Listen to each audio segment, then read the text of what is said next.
Hello, and welcome to Horrific Tales. In this show we celebrate the creation of independent authors and aspiring writers.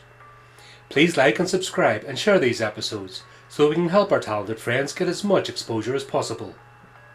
We would also appreciate it if you could support our artists by following them on their individual platforms and by purchasing their works. Details on how to do this are in the episode description. Today's horrific tale is a piece submitted to us by the accomplished author, journalist and public speaker Christina Hoag. Come join us now as we present to you My Mother's Knives.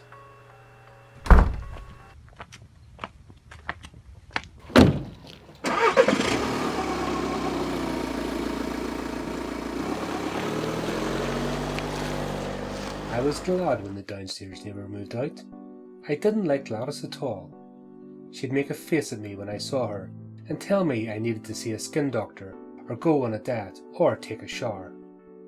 Or she complained that I jangled my keys too loud and thumped up the stairs when I came home from work at 2 in the morning. It wasn't my fault she was a light sleeper. But I fixed her. I told Mrs. Priscilletti that Gladys's teenage son had moved in. If there's one thing that Mrs. Priscilletti hates, it's unauthorized residents. I told her that he was smoking pot, playing loud heavy metal music, and bringing over friends with pierced noses. It worked. Mrs. Priscilletti didn't renew Gladys's lease. Gladys tried to get back at me when she moved out. She took my welcome doormat with a picture of the Rose Cottage and cat. I went to Walmart and got another one exactly the same. Mrs. Priscilletti always moved fast to line up new tenants, not like when she had to make a repair. So I sat at my typewriter by the attic window, making up stories about the people I saw on the street below, and waited for my new neighbour. I've had this portable typewriter since I was a kid. That's how long I've been writing stories. I'm lucky my mother never threw it out. She tried to, but I hugged it so hard to my chest she couldn't get my arms off. So she ripped up my stories instead. I hid them after that. The new tenant arrived the Saturday after Gladys moved out. He pulled up in a car filled with junk. I leaned out the window to get a good look. I caught sight of the bald patch on his head as he unlocked the front door and stepped in. A woman with mousy shoulder-length hair followed him. I rushed downstairs but stayed on the steps. They didn't close their front door, so I could hear almost everything. "Paul, this is real nice. Look at the little backyard," their voices faded out. I ran to my bedroom in the back and yanked up the window. Paul had black hair and a moustache, big glasses and a belly hanging over his belt. She had a flat stomach. He pointed at the floor bed. "I can plant string beans over here, eggplant there, put my tomatoes in this sunny spot. And I'll sit right here and work on my tan," she laughed. He put his arm around her and kissed her head. Paul didn't have any furniture, just boxes. I waited till I almost finished unloading the car. I didn't want to get stuck carrying stuff, and went downstairs. I poked my head in the door. Giggles and play growl noises came from the bedroom. "Yoo-hoo!" The sound stopped and I came out, hair mussed, shirts rucked up. I put on my nice apple-as-pie smile.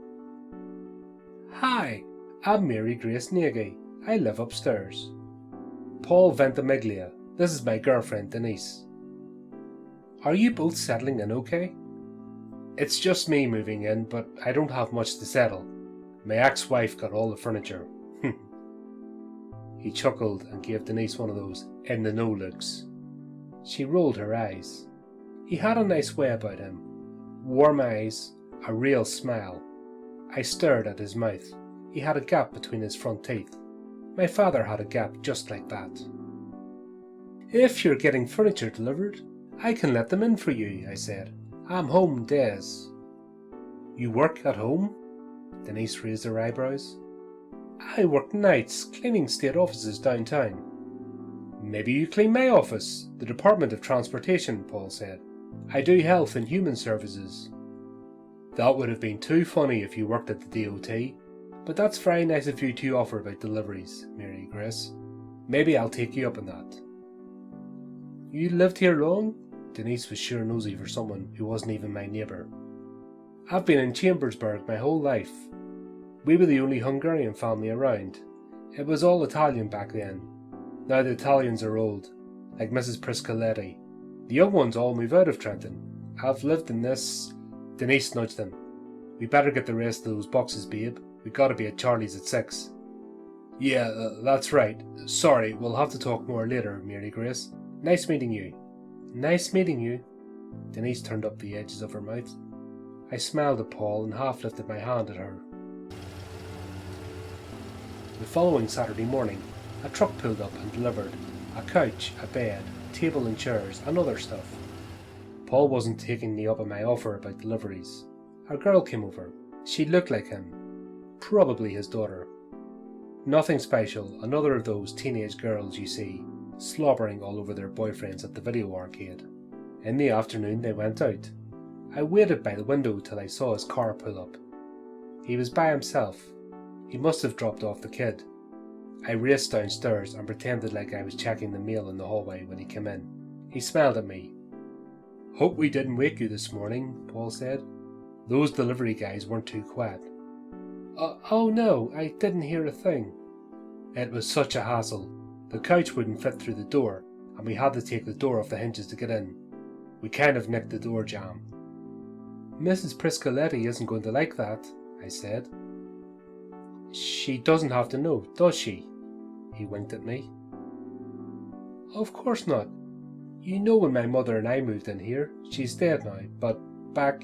Mary Grace, I'm sorry, I gotta get ready to go out with Denise. Paul was unlocking his front door. She'll kill me if I'm late. Catch you later. The door closed. She really had him on a leash. Paul settled into his routine. He'd leave the house shortly after 8, sit in his car for a minute to warm up the engine, and drive off. He'd return just after 5. Tuesdays and Thursdays he came home for lunch, and Denise would come over. She had her own key. If I sat in my bedroom with the window open, I could hear the kitchen noises from downstairs, the clatter of the dishes and utensils, the water running, the scrape of the chairs. On the weekends I smelled garlic and onion, hear the sizzle of oil in the frying pan. A couple of times I heard grunts and groans. I slammed down the windows and went up to the attic, pounding my feet on the stairs as hard as I could. Since I was home when the mailman came, I would always pick up the mail. Mrs. Priscoletti was too cheap to put up mailboxes outside, so the letters came through the old slot in the front door and landed on the floor. I put Paul's stuff in a neat pile by his door. He had a lot of credit cards. Visa, American Express, MasterCard. I never had a credit card. On my nights off I'd listen outside his door to hear what show he was watching. Then I'd run upstairs to tune in my TV to the same one. After a couple of weeks I didn't even have to listen at the door. I knew what he would be watching. He liked cop shows the best. I knocked on his door after he got home one night. He answered in his undershirt. A gold cross glinted around his neck. My father wore a cross. I used to swizzle it back and forth on his chain when I sat on his knee. Anything wrong? Paul stared at me. Just remembered something that slipped my mind. I waved my hand. Anyway, sorry to bother you, but the gas man came yesterday, and he said he needed to get into the basement to read the meter. Something about too many months of averaging, I said. I told Mrs. Priscoletti years ago to have the meters moved outside, but she always says it costs too much. Paul scratched his chin. What a pain. I guess I'll call the gas company or something. If you leave me the key on the 6th of the month, I could let the gas man in. I'd be happy to do that. Paul's face perked. That's real nice of you, Mary Grace. Thanks, he smiled.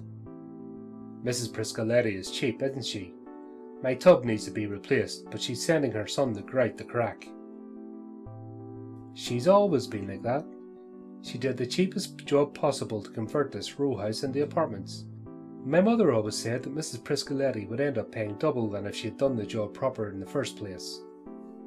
I'm sure. Well, I'll get a copy of the key made for you. I took care of my mother until she died. That was 5 years ago. I'm so sorry. Listen, I've got a pot of sauce in the stove. I'll catch you later. A few days later I found an envelope pushed under my door. It was Paul's key, with a note saying to keep it in case of emergency. I hummed all night long as I vacuumed my floors. The next morning, after Paul left for work, I let myself into his apartment. I grabbed a handful of candies from the glass bowl on the coffee table and sat in the recliner in front of the TV. I went into the kitchen and stuck my finger in the pot of tomato sauce left on the stove. Spicy. I opened the cabinets. He really liked pasta. His phone receiver smelled of cologne. I spotted the bottle in the bathroom and sprinkled a bit on my neck. The medicine cabinet had regular things like aspirin and Tums. The best stuff was in the bedroom. It usually is. I found 2 copies of Penthouse under his bed. His underwear was on the floor, size 40. It had a big heart, you-know-where. I stuffed it in my pocket. You'd think he lost it at the laundromat or something. Almost every day I hung out in Paul's apartment. I watched TV and listened to his goopy music.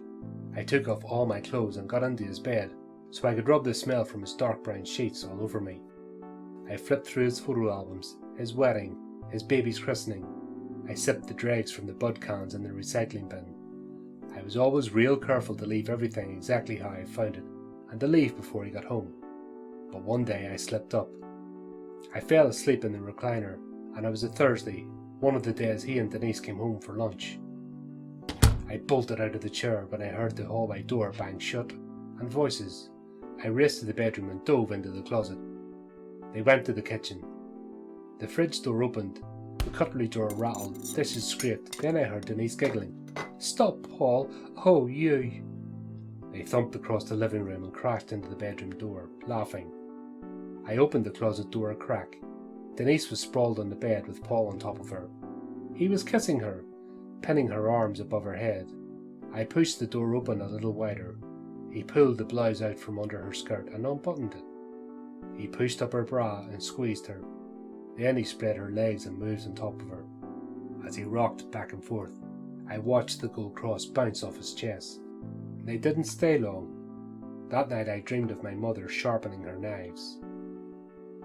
Not long after that, I heard knocking on the front door early one Sunday morning. I looked out. Denise was on the porch. "Paul, it's me. Answer the friggin' door, would you?" He didn't answer. I looked across the street. His car was there. She pounded the door with her fist. I went downstairs. I was going to tell her to piss off. Paul obviously didn't want anything to do with her. He came out of his apartment at the same time, his hair messy and eyes puffy. He opened the door and she tumbled in. "What took you? I've been out there for 10 minutes already." "I took a sleeping pill," Paul said. "Where's your key?" "I couldn't find it. It might be in my other purse." She saw me and practically shoved Paul into the apartment.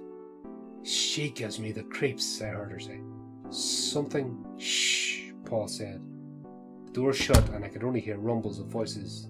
I felt stabbed in the stomach, but at least Paul tried to protect me. I wasn't careless like Denise. I got a copy made of Paul's key, in case I lost it. I kept the keys in the music box my father gave to me for my 9th birthday. When you open it, a little ballerina twirls to "Somewhere My Love," a song from Dr. Zhivago, my favourite movie.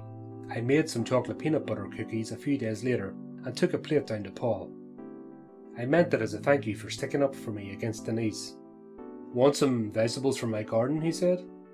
"I've had a bumper crop this year. I can't eat them all." He loaded up a paper bag of eggplants, tomatoes and string beans and handed it to me. "Thanks," I said. "This is so generous of you. It's really so nice." Tears scalded my eyes. I blinked them back. The last present I got from anyone was the music box. My father disappeared the day after he gave it to me. Paul scratched his chin and looked down. "Well, thanks for the cookies. They look real good." "I used to make cookies for my mother all the time," I said.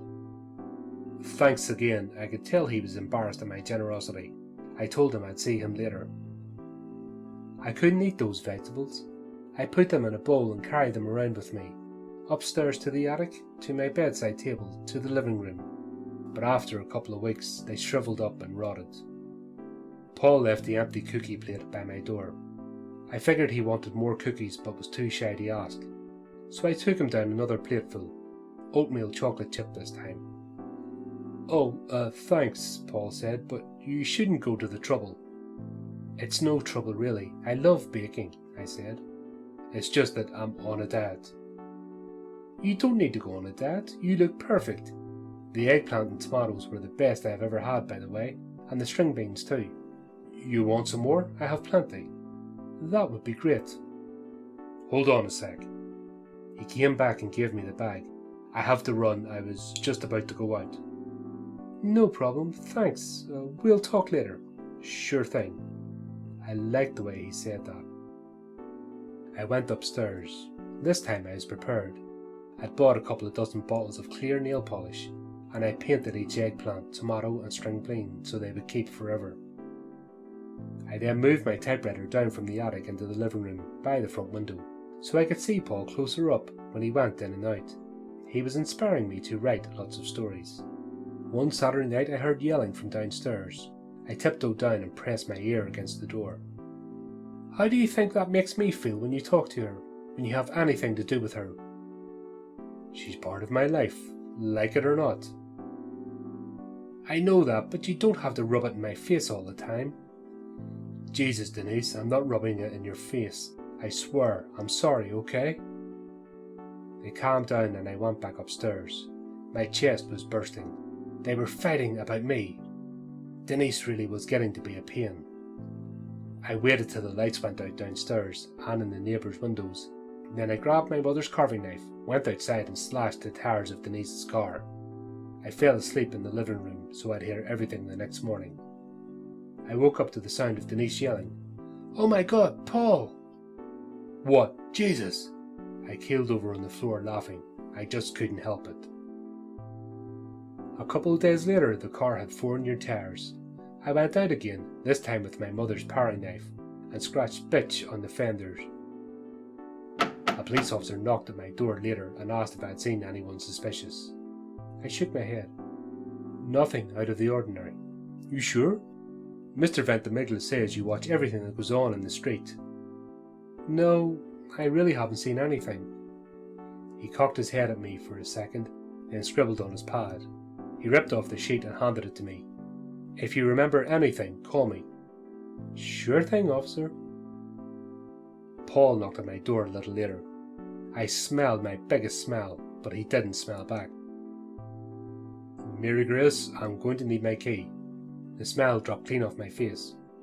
Why? Is there a problem? I think it's safer with this trouble we've been having. What about the gas meter? I was taking care of that for you. Don't worry about it, I really need the key. Sure thing. A rage rose in my throat like vomit. I got the key from the music box and handed it to him. It's these kids round here, you know, I said. The neighbourhood's not what it used to be. I'm thinking I might have to move out. This is crazy. You can't leave, I said before I could stop myself. His eyes widened then, fastened on something over my shoulder. Then he turned and left. I closed the door and swiveled to see what he had been looking at. It was the bowl of varnished vegetables on the kitchen table. Denise had totally turned him against me. He needed me to protect him. My mother's voice echoed in my head. People will corrupt you, Mary Grace. That's why you have to stay close to me. I'll protect you from evil people. I closed my eyes and she was pushing up my nightgown with the blade of her knife. I opened my eyes. My lungs felt real tight, like I'd been running for my life. I waited until late that night, then I threw a dozen eggs at Paul's car from the living room window. His car looked like it was crying yolks. The next morning I woke up to banging at the door. It was Paul. His face was all twisted. What the hell kind of game are you playing? He yelled. What the fuck is your problem? That was Denise. I saw her do it. I wrapped my arms around his waist. I'll protect you. We'll protect each other. He struggled to pull me off. I hung on, just like I hung on to my typewriter. And just like my mother, he couldn't loosen my grip. Let go of me. You're fucking crazy. You did all this shit. I know you did, you weirdo. Weirdo. That's what they called me in school. I let him go and he staggered back. Don't you ever come near me or Denise again, or I'll call the cops. She must be really poisoning him to make him yell names and threaten me like that. I was losing him. The next day I let myself into Paul's apartment with a copy of the spare key and crawled into the closet. I sat there breathing in the leather of his shoes and clothes. I heard the noise at the door. My body tingled. They entered the apartment talking, but I couldn't hear what they were saying. I didn't have to wait long. The bedroom banged against the wall. Paul walked in carrying Denise and laid her on the bed. They started kissing and rolling around. His hand pushed her skirt to her hip. I squeezed my eyes shut tight. I felt the prick of the knife tip as my mother spread my legs. I felt the cold whiskey bottle enter me, the rough wooden plunger, the knife handle, the pain bolting through my body. Where was Daddy? Where did he go? Paul groaned and Denise cried out. I felt the knife point press my thigh. My mother would do that to shut me up if I made a sound. Why didn't Daddy protect me? Did he leave so she could do this to me? Could you get me some water, babe? I opened my eyes. She was lying back with her eyes closed. Sure thing. He swung his legs over the side of the bed. When I heard the French door open, I lunged out of the closet and flung myself on top of her, plunging in my mother's knife wherever I could. She screamed and tried to push me off. I stuck my fingers in her face and kept swinging the knife. I felt the power of making my mother scream, and it doubled my strength. Blood was making her body slippery. She was squirming and her arms were fighting me, but she couldn't do much. Paul grabbed me from behind. I surged with anger. He should have been protecting me, helping me. Daddy should have been there. I wrapped my arm around her neck with my fingers in her hair, so when he yanked me, I pulled her with me. I stabbed her in the back, but the blade bit bone. Paul tried to pin down my arm, but I moved too fast. I finally hit the spot. The knife slid between her ribs. She went limp. He seized my wrist. Paul didn't appreciate anything I'd done for him. He was selfish, greedy, thoughtless. That's what my mother yelled at me with each thrust of whatever it was she was putting in me. With my free hand I reached down to his privates and squeezed so hard as I could. He yelled and unloosened his grip on my wrist. I yanked it free and sank the knife in his stomach. He fell back. I left it there and dragged myself upstairs. I was so tired, I didn't even wash the blood off. I flopped under the bed and went right to sleep.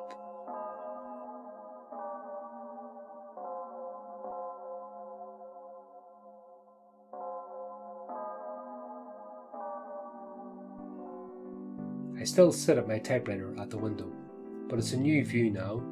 There's a grassy slope and big trees with benches underneath. People stroll around. There's the handsome Dr. Kramer. He has a tan face that crinkles at his eyes when he smiles and asks, "And how are we today, Mary Grace?" I asked the kitchen manager if she'd let me bake cookies one day. I think Dr. Kramer would like chocolate coconut.